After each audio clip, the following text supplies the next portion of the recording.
Hello and welcome to More Tools and Cents. This is the show where I spend a year and a half building something that could very easily be replaced by a cardboard box. Today I have finally finished the fully downloadable, fully printable, do-it-yourself pop-up dice tower kits. Let's get started! Now I've been working on these dice tower kits for quite some time, and in the original design they were laser cut. I wanted to be able to produce them quickly, but I really ended up not selling very many, and most people just wanted to download and print their own.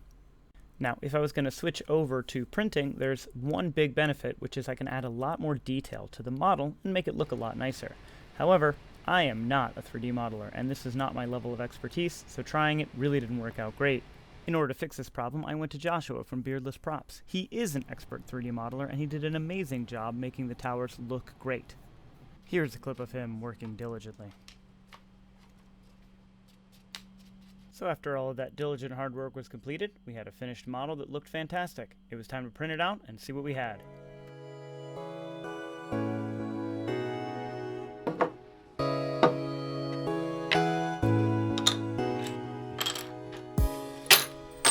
Now, since the overall design and function of the tower is the same as it was before, I already had all the hardware available and knew how to assemble it, and it all came together pretty smoothly. But pretty smoothly doesn't mean perfect. There was a couple of adjustments that still needed to be made. Some of the hardware holes were the wrong size, and I needed to do a little bit of sanding and finishing in order to get the whole thing together. However, with just a little bit of work, the tower did indeed come together nicely, and it was time for that very first dice roll. No way! Legit the first one. For real, this time. I lied the other times. This one was real. First try. So with that nat 20 blazing a trail for us, everything else from here on should be smooth sailing.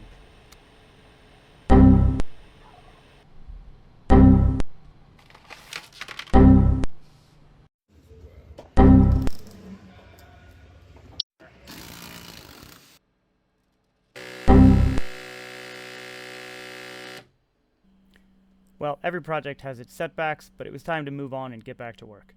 My main problem with the towers so far was that you needed a lot of supports to print them, and then those supports were really hard to remove. To fix this, I had Beardless redesign the tower completely, and then do it again. And one more time. Okay, last one, I promise. Well, by the time we got around to, let's say, revision number 5, this thing was printing smooth, and no supports needed. Did need to put a few supports on the battlement's upper part of the tower, but if you do them right, they pop off real easy. Likewise, the assembly process was getting easier every time I did it.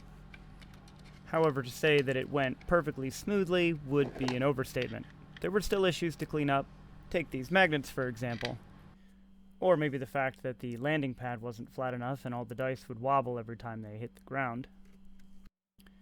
But let's be honest, all these problems are as simple as they are boring. So let's skip ahead. Now, in the previous versions of these dice towers, I had resin printed all of the parts, and I was pretty happy with the results from that. So I wanted to make sure that with the newer version of the dice towers, that was still a feasible process.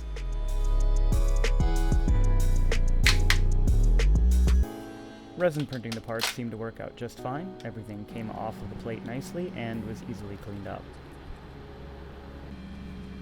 After printing, washing, and curing all of the parts, it was time for a test fit assembly. Again, there were some minor issues that had to be cleaned up and then propagated over to the models, but it didn't take long to fix all that. So with 2 fully printed out and functioning dice tower models, it was time to break out my adorable miniature table. Installing the new towers in the old table was a quick cinch because they were already the same size. So that makes 1 new filament printed tower,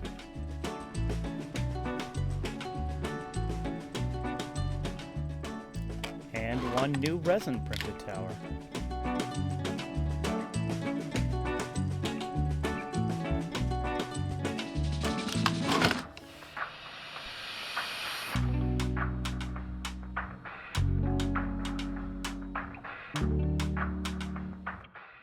Well, that just about wraps it up for our fully printable, flush-mounted dice tower kits. As you can see, a lot of iterations came in along the way to form this final product, but it is done, and it is available for purchase. Check the link below if you're interested in getting your own.